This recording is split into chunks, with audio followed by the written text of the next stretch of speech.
Essa é mais uma obra do canal Universo Vivo.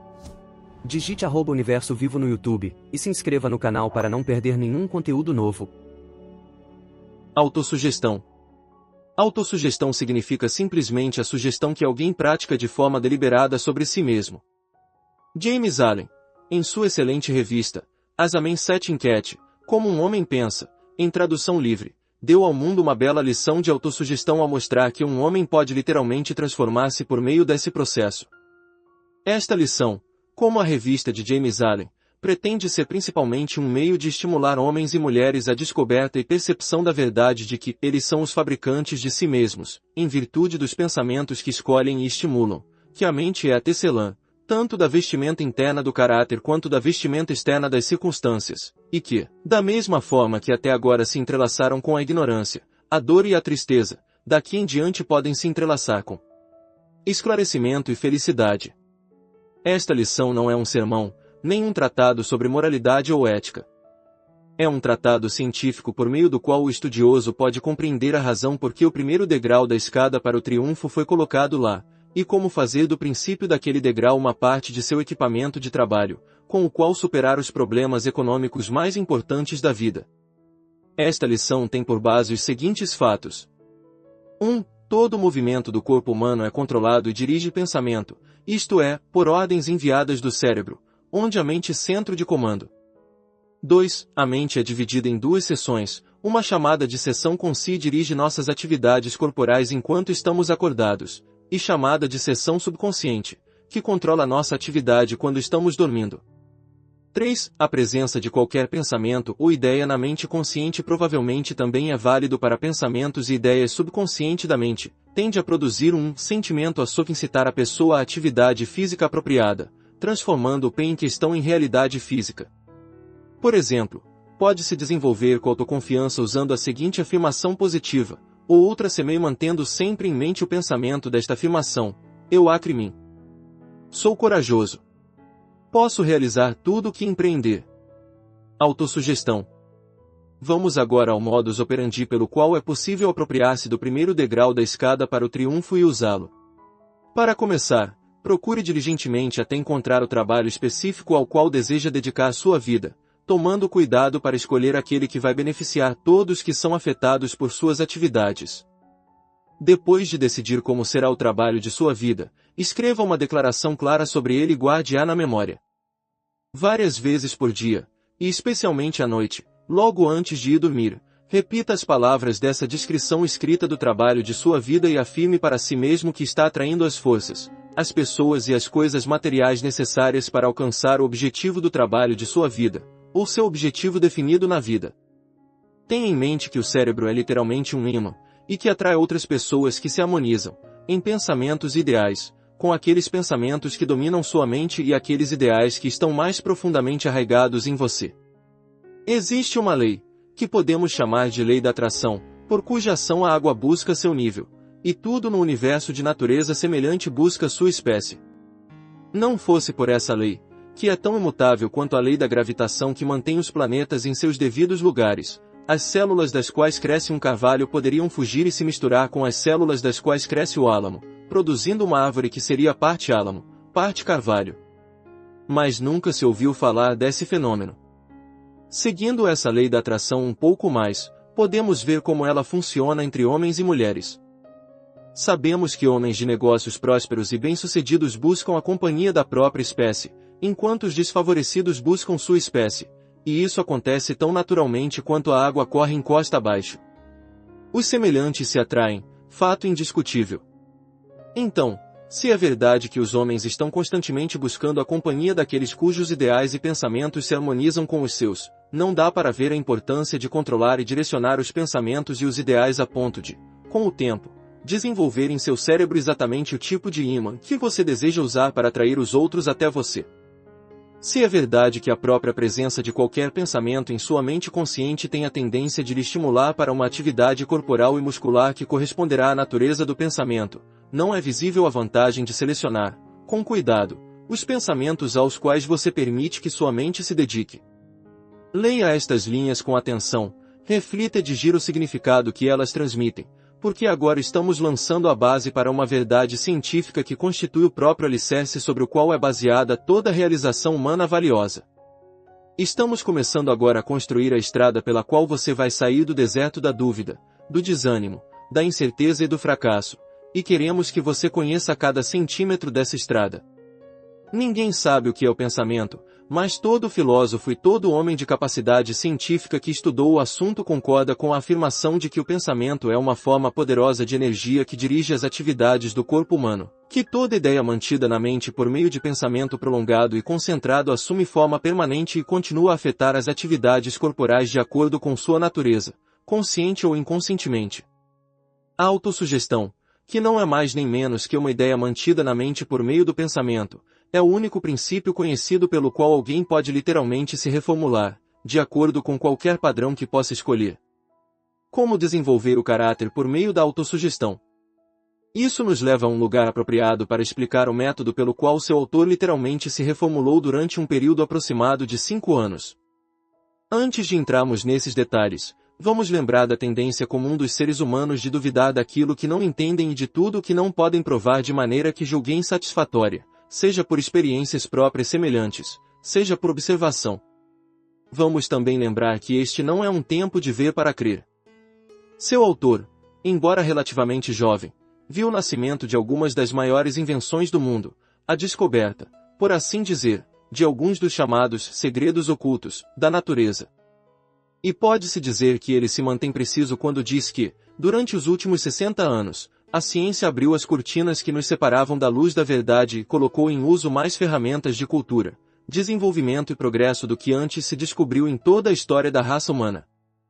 Em anos relativamente recentes, vimos o nascimento da lâmpada elétrica incandescente, da máquina de impressão, da imprensa, do raio-x, do telefone, do automóvel, do avião, do submarino, do telégrafo sem fio e de uma variedade de outras forças organizadas que servem à humanidade e tendem a distanciá-la dos instintos animais da idade das trevas da qual ela surgiu.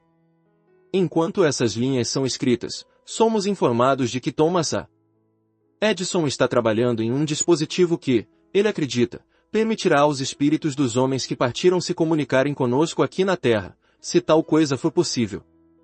E se amanhã de manhã chegar de East Orange, New Jersey, a notícia de que Edison concluiu sua máquina e se comunicou com os espíritos dos homens que partiram, este escritor, por exemplo, não vai debochar da declaração. Se não aceitarmos isso como verdade até termos visto a prova, pelo menos manteremos a mente aberta sobre o assunto, porque temos testemunhado o suficiente do impossível, durante os últimos 30 anos para nos convencer de que há pouco estritamente impossível quando a mente humana se dedica a uma tarefa com aquela determinação implacável que não conhece derrotas. Se a história moderna traz as informações corretas, os melhores ferroviários do país zombaram da ideia de que Westinghouse poderia parar um trem colocando ar comprimido no freio, mas esses mesmos homens viveram para ver uma lei aprovada pela legislatura de Nova York obrigando as empresas ferroviárias a usar esse artifício tolo, e se não fosse por essa lei, a velocidade atual dos trens e a segurança com que podemos viajar não seriam possíveis. Lembramos também que, se o ilustre Napoleão Bonaparte não tivesse debochado do pedido de audiência de Robert Fulton, a capital francesa hoje poderia estar situada em solo inglês, e a França poderia ser a senhora de todo o Império Britânico.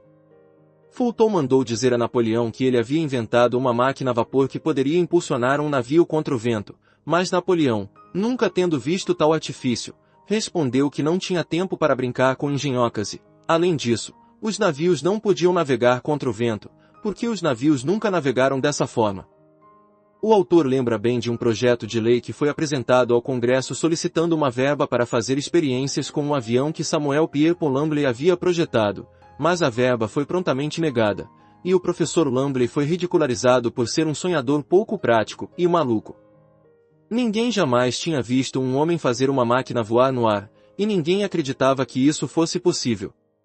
Mas estamos nos tornando um pouco mais liberais em nossas opiniões sobre poderes que não entendemos, pelo menos aqueles que não querem virar piada para as gerações futuras.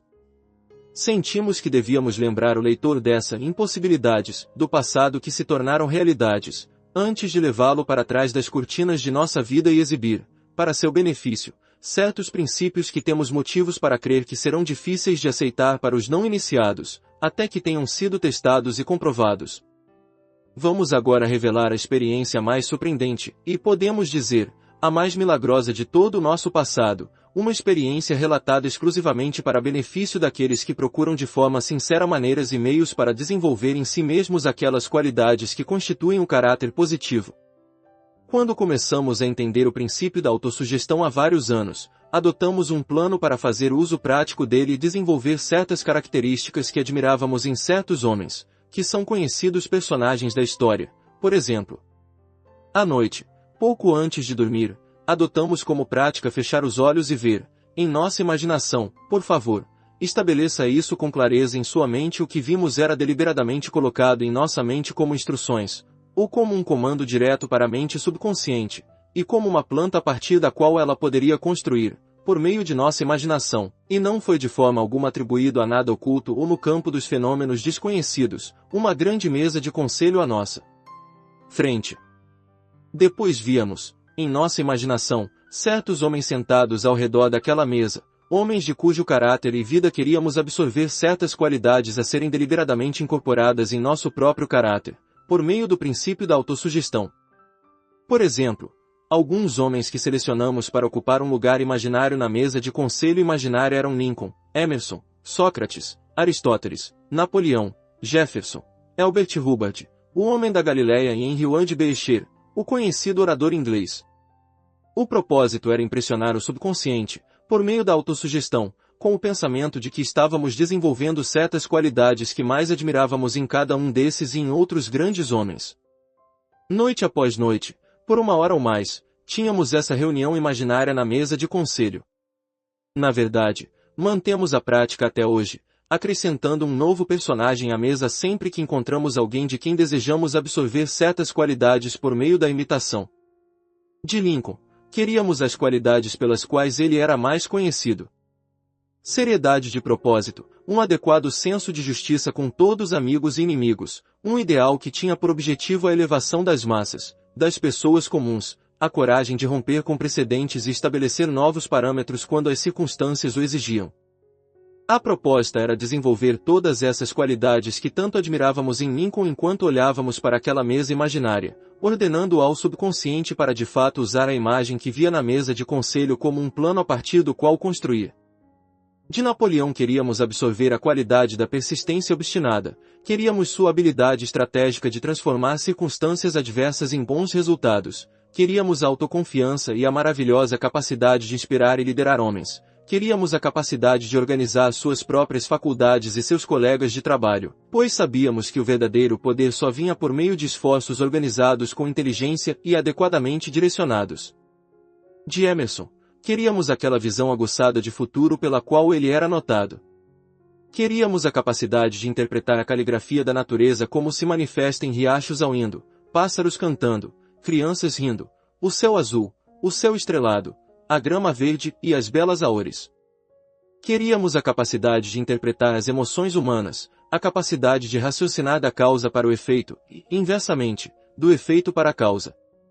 Queríamos o poder das palavras de Elbert Hubbard e sua capacidade de interpretar a tendência dos tempos. Queríamos sua capacidade de combinar palavras para que transmitissem as imagens exatas dos pensamentos que criamos. Queríamos a habilidade de escrever com um ritmo que fosse inquestionável quanto ao seu significado ou sinceridade. Queríamos que o poder magnético de Beecher conquistasse os corações de uma plateia em discursos públicos, sua capacidade de falar com força e convicção que levassem o público ao riso ou às lágrimas e fizessem seus ouvintes sentirem com ele alegria e melodia, tristeza e bom humor. Ao ver aqueles homens sentados diante de mim, sentados ao redor da mesa imaginária, dirigi a minha atenção a cada um deles por alguns minutos, dizendo a mim mesmo que estava desenvolvendo aquelas qualidades que pretendia absorver do personagem diante de mim. Se você tem lágrimas de pesar a derramar por mim, por causa da minha ignorância em cumprir esse papel imaginário de construção de caráter, prepare-se para derramá-las agora. Se você tem palavras de condenação para dizer contra minha prática, pronuncie-as agora. Se você tem um sentimento de cinismo que parece lutar por expressão na forma de um rosto carrancudo, expresse-o agora, porque estou prestes a relatar algo que deve e provavelmente vai fazer você parar, olhar e raciocinar. Até o tempo em que comecei com essas reuniões de conselho imaginárias, tinha feito muitas tentativas de falar em público, e todas resultaram em terríveis fracassos.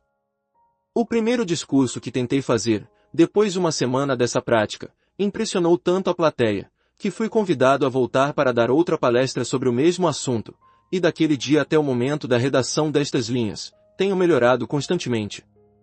No ano passado, a demanda por meus serviços de palestrante tornou-se tão universal, que visitei a maior parte dos Estados Unidos, falando nos principais clubes, organizações cívicas, escolas e eventos organizados especialmente para isso.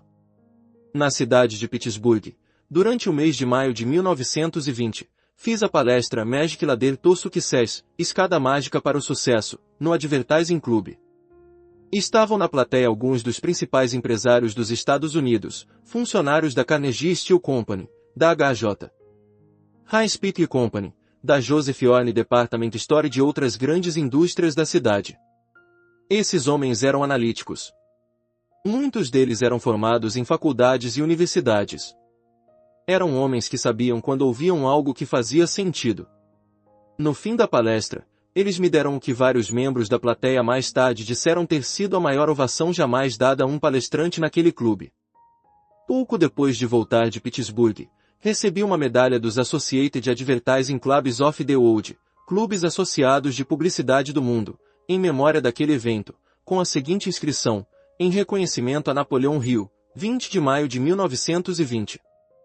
Por favor, não cometa o erro de interpretar o que acabei de relatar como uma explosão de vaidade.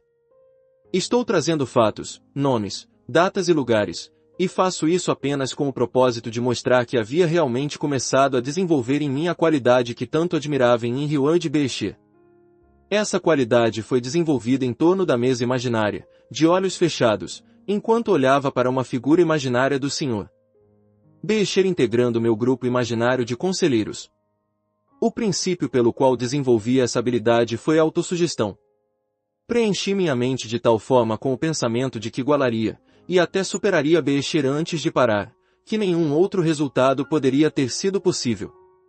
Minha narrativa também não termina aqui, uma narrativa que, aliás, as centenas de milhares de pessoas que me conhecem agora, localizadas em quase todas as cidades, vilas e aldeias dos Estados Unidos, podem corroborar. Comecei, imediatamente, a substituir a intolerância pela tolerância. Comecei a imitar o imortal Lincoln nessa maravilhosa qualidade de ser justo com todos, amigos e inimigos.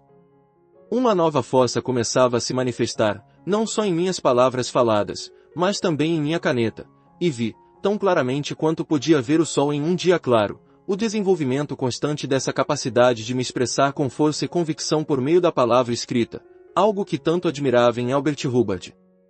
Ao falar sobre esse ponto, não muitos meses atrás, o Sr. Myers, um funcionário da Maurice Packing Company de Chicago, observou que meus editoriais na revista e os Golden Rule faziam lembrar com muita intensidade do falecido Albert Hubbard, e acrescentou que tinha comentado com um de seus associados, alguns dias antes, que eu não só era grande o bastante para ocupar o lugar de Albert Hubbard, mas que já o havia superado. Mais uma vez, lembro que o leitor não deve desconsiderar esses fatos, ou atribuí-los à vaidade.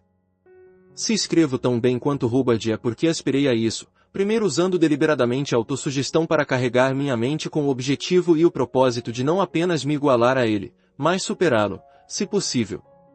Não haverá paz duradoura na Terra até que a raça humana aprenda que o conflito físico não pode decidir uma questão moral. Tenho consciência de que a demonstração de vaidade é uma fraqueza imperdoável, tanto em um escritor quanto em um orador, e ninguém denuncia mais prontamente essa superficialidade de espírito do que este escritor. No entanto, devo também lembrar que nem sempre é um sinal de vaidade quando um escritor se refere às próprias experiências com o objetivo de fornecer aos leitores dados autênticos sobre um determinado assunto. Às vezes, é preciso coragem para isso. Neste caso específico, eu evitaria usar com tanta liberdade o pronome pessoal, eu, que com tanta frequência se insinuou nesta narrativa, não fosse pelo fato de assim acabar tirando muito do valor do meu trabalho. Estou relatando essas experiências pessoais apenas porque sei que são autênticas, acreditando, como acredito, que é preferível correr o risco de ser considerado vaidoso ao usar um exemplo hipotético do princípio da autossugestão ou escrever em terceira pessoa. O valor de um objetivo definido na vida. Seu autor dedica o mesmo cuidado e a mesma atenção aos detalhes de seu objetivo definido na vida que dedicaria aos planos de um arranha-céu, se pensasse em construir um. Suas conquistas na vida não serão mais definidas do que foram os planos com os quais você atingiu o objetivo. Pouco mais de 1 ano e meio antes de escrever estas linhas, revisei a declaração escrita do meu objetivo definido na vida, mudando o parágrafo intitulado Renda para deixá-lo como segue. Vou ganhar $100.000 por ano porque precisarei dessa quantia para dar continuidade ao programa educacional que tracei para minha escola de economia empresarial. Em menos de 6 meses a partir do dia em que fiz essa mudança na redação do meu objetivo definido de vida, fui abordado pelo chefe de uma empresa que me ofereceu um contrato comercial de $105.200 por ano, sendo o cifrão. 5.200 para cobrir minhas despesas de viagem de ida e volta para o local de trabalho, que ficava longe de Chicago, o que deixava a quantia acertada como salário exatamente igual ao valor que estabeleci na declaração escrita do meu objetivo definido. Aceitei essa oferta. Em menos de 5 meses, criei para a empresa que me contratou uma organização e outros ativos avaliados em mais de $20 milhões. Abstenho-me de mencionar nomes apenas por me sentir obrigado a declarar que meu contratante encontrou uma brecha e se valeu dela para não pagar o salário acertado de $100.000 acordado. Há 2 fatos importantes para os quais gostaria de chamar sua atenção. Em primeiro lugar, a oferta foi exatamente a quantia que eu havia estabelecido em meu objetivo definido como a que pretendia ganhar durante o ano seguinte. Em segundo lugar, eu realmente ganhei a quantia, e na verdade, ganhei muitas vezes mais, embora não tenha recebido. Agora, por favor, volte ao texto da minha declaração. Eu ganharia $100.000 por ano, e faça a si mesmo a pergunta: qual teria sido a diferença, se existe alguma, se a declaração fosse vou ganhar e receber $100.000 por ano? Francamente, por um lado, não sei se teria feito alguma diferença nos resultados se tivesse redigido dessa forma meu objetivo definitivo. Por outro lado, poderia ter feito uma grande diferença. Quem é sábio o suficiente para afirmar ou negar a declaração de que existe uma lei do universo pela qual atraímos aquilo que acreditamos poder alcançar na vida por meio dessa mesma lei, que recebemos o que demandamos, desde que a demanda seja possível de alcançar e se baseie na equidade, na justiça e em um plano claramente definido? Estou convencido de que é impossível derrotar o propósito de uma pessoa que organiza seus esforços. Com essa organização, seu autor atingiu, com velocidade espantosa, a posição que desejava na vida, e ele sabe que qualquer outra pessoa pode fazer a mesma coisa. Serviço e sacrifício são senhas para o mais alto sucesso.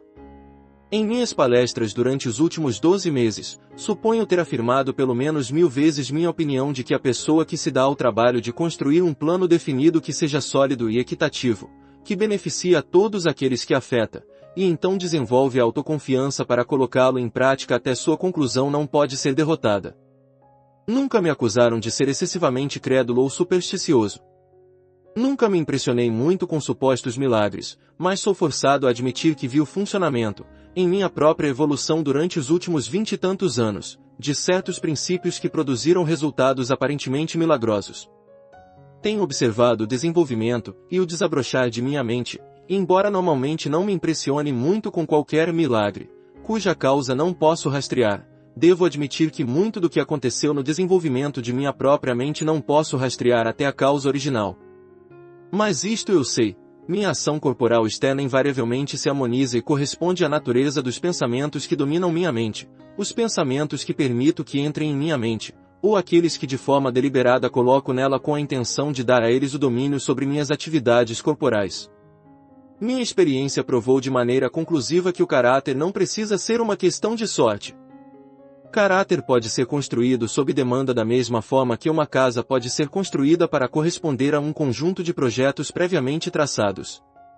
Minha experiência provou de maneira conclusiva que um homem pode reconstruir seu caráter em um período de tempo incrivelmente curto, que varia de algumas semanas a alguns anos, dependendo da determinação e do desejo com que ele aborda uma tarefa. Poucos meses antes de iniciar essas aulas de psicologia aplicada, tive uma experiência que chamou considerável atenção em meio às partes interessadas aqui na cidade de Chicago. quando eu estava saindo de um elevador no departamento de varejo da Antes de Cristo. MC Klug Company, a maior livraria e papelaria de Chicago, o ascensorista deixou a porta fechar e me pegar entre a porta e a parede do elevador. Além de me causar muita dor, o acidente rasgou a manga do meu casaco, provocando um dano que parecia irreparável. Relatei o acidente ao gerente da loja, um certo senhor Ryan, que muito gentilmente me informou que eu seria reembolsado pelos prejuízos. Depois de algum tempo, a seguradora mandou um representante, examinou meu casaco e me pagou $40 pelos danos. Depois que o acordo foi feito e todas as partes envolvidas ficaram satisfeitas, levei o casaco ao meu alfaiate, e ele fez um reparo tão meticuloso, que não se via onde o casaco havia sido rasgado. A conta do alfaiate foi de $2. Eu tinha $38 que não me pertenciam, mas a seguradora ficou satisfeita, principalmente, suponho, porque resolveu o caso pagando menos da metade do preço de um terno novo. A Antes de Cristo. MC Klug Company ficou satisfeita porque meu prejuízo foi ressarcido, e o caso não custou nada para eles. Mas eu não estava satisfeito. Eu poderia usar aqueles $38 para muitas coisas. Legalmente, eram meus, eu estava de posse do dinheiro, e não havia ninguém para questionar meu direito a ele ou os meios pelos quais o adquiri. Se a seguradora soubesse que o terno poderia ter sido reparado de modo tão perfeito, provavelmente teria se recusado a pagar um valor tão alto, mas a questão de como ficaria o conserto era algo que não poderia ter sido determinado com antecedência. Discuti com minha consciência por aqueles $38, mas ela não me permitiu ficar com eles, então, finalmente, decidi devolver metade do valor e ficar com a outra metade, com a justificativa de que havia perdido um tempo considerável providenciado o conserto, e que o reparo poderia acabar deixando à mostra o defeito da vestimenta posteriormente. Tive que acomodar as coisas consideravelmente a meu favor antes de sentir que a decisão de ficar com um valor maior que o custo real dos reparos era justificada. Quando fui devolver o dinheiro, o representante da MC Klug Company sugeriu que eu ficasse com ele e esquecesse o assunto, ao que respondi, é justamente esse o problema, queria ficar com ele, mas não consegui esquecer. Havia uma boa razão para eu devolver aqueles $20. Esse motivo não tinha nenhuma relação com ética ou honestidade. Não tinha nada a ver com os direitos da Antes de Cristo. MC Klug Company ou da seguradora que protegia a MC Klug Company. Quando decidi devolver o dinheiro, em nenhum momento levei em consideração a MC Klug ou a seguradora. Eles estavam totalmente fora da questão porque estavam satisfeitos. O que realmente levei em consideração foi meu caráter, pois sabia que toda transação influenciava minha fibra moral, e que caráter não é mais nem menos que a soma de nossos hábitos e nossa conduta ética. Eu sabia que não podia ficar com aqueles $20 sem antes conquistar o direito a eles, da mesma forma que um vendedor de maçãs não pode deixar uma maçã podre em um barril de maçãs boas antes de armazenar o barril para o inverno. Devolvi os $20 porque queria convencer a mim mesmo de que nada material poderia afetar meu caráter, com o meu conhecimento, a menos que eu soubesse que era correto. Devolvi o dinheiro por saber que isso seria uma oportunidade esplêndida de me testar e verificar se tinha ou não aquele tipo de honestidade que faz o homem ser honesto por conveniência, ou aquele tipo mais profundo, nobre e digno, que faz o homem ser honesto para se tornar mais forte e mais capaz de servir aos seus semelhantes a partir do desejo de ser tudo o que ele diz para o outro homem ser. Estou convencido de que, se os planos de um homem se baseiam em princípios econômicos sólidos, se são bons e justos com todos a quem afetam, e se o homem em questão pode respaldar esses planos com a força dinâmica de caráter e a crença em si mesmo que cresce das transações que sempre satisfizeram sua consciência, ele vai caminhar para o sucesso com e pela ajuda de uma imensa corrente de força que nenhum poder na Terra pode deter, e, mais que isso, uma força que poucos podem interpretar ou compreender corretamente. Poder é conhecimento organizado, controlado e direcionado para fins que se baseiam na justiça e na equidade para todos que são afetados. Existem duas classes de poder humano. Um é obtido pela organização das faculdades individuais, e o outro é alcançado pela organização de indivíduos que trabalham harmoniosamente para um fim comum. Não pode haver poder exceto por meio de uma organização dirigida de forma inteligente. Você não pode organizar suas faculdades individuais, senão pelo uso do princípio da autossugestão, simplesmente porque não pode vitalizar ou dar força dinâmica às suas faculdades, suas emoções, seu intelecto, seus poderes de raciocínio ou suas funções corporais sem reunir todos esses elementos, relacioná-los e transformá-los em um plano. Nenhum plano, grande ou pequeno, pode ser desenvolvido em sua mente senão pelo princípio da autossugestão. A mente se assemelha a um rico canteiro, pois produz uma safra de atividade externa, física, corporal que corresponde exatamente à natureza dos pensamentos que dominam a mente, sejam eles postos ali de forma deliberada e mantidos até que criem raízes e cresçam, sejam apenas visitantes que chegam sem ser convidados e se instalam. Não há como escapar dos efeitos dos pensamentos dominantes. Não há possibilidade de pensar em fracasso, pobreza e desânimo, e, ao mesmo tempo, desfrutar de sucesso, riqueza e coragem. Você pode escolher o que mobiliza a atenção de sua mente, portanto, pode controlar o desenvolvimento de seu caráter, o que, por sua vez, ajuda a determinar o caráter das pessoas que vai atrair. Sua mente é o ímã que atrai aqueles com quem você se associa mais intimamente, a posição que ocupa na vida. Portanto, faz parte das suas competências magnetizar essa mente apenas com pensamentos que vão atrair o tipo de pessoa com quem você deseja se associar e a posição que quer conquistar na vida. A autossugestão é o próprio alicerce sobre o qual e pelo qual uma personalidade atraente é construída, porque o caráter passa a ser semelhante aos pensamentos dominantes da mente, e estes, por sua vez, controlam a ação do corpo. Ao fazer uso do princípio da autossugestão, você está pintando um quadro ou desenhando um plano para orientar o trabalho do subconsciente. Depois de aprender como concentrar ou fixar adequadamente sua atenção nesse processo de construção de planos, você pode acessar a mente subconsciente de forma instantânea, e ela colocará seus planos em ação. Os iniciantes devem repetir muitas e muitas vezes as linhas de seus planos, antes que a mente subconsciente se apodere deles e os transforme em realidade. Portanto, não desanime se você não obtiver resultados imediatos. Somente aqueles que alcançaram o domínio podem acessar e dirigir a mente subconsciente instantaneamente. Ao encerrar esta lição, gostaria de lembrar que, por trás desse princípio de autossugestão, tem algo importante que você não deve ignorar, que é o desejo forte, profundamente arraigado e altamente emocional. O desejo é o início da operação mental. Você pode criar na realidade física praticamente qualquer coisa que desejar com emoção profunda e vitalizada. O desejo profundo é o início de todas as realizações humanas. A autossugestão é só o princípio pelo qual esse desejo é comunicado à mente subconsciente. É provável que você não precise ir além da própria experiência para comprovar que é relativamente fácil conquistar aquilo que se deseja com intensidade. A seguir abordaremos o assunto da sugestão e mostraremos como usar sua personalidade dinâmica e atraente depois de tê-la desenvolvido por meio da autossugestão. Sugestão é a base da arte de vender. Essa é mais uma obra do canal Universo Vivo. Digite @Universo Vivo no YouTube, e se inscreva no canal para não perder nenhum conteúdo novo.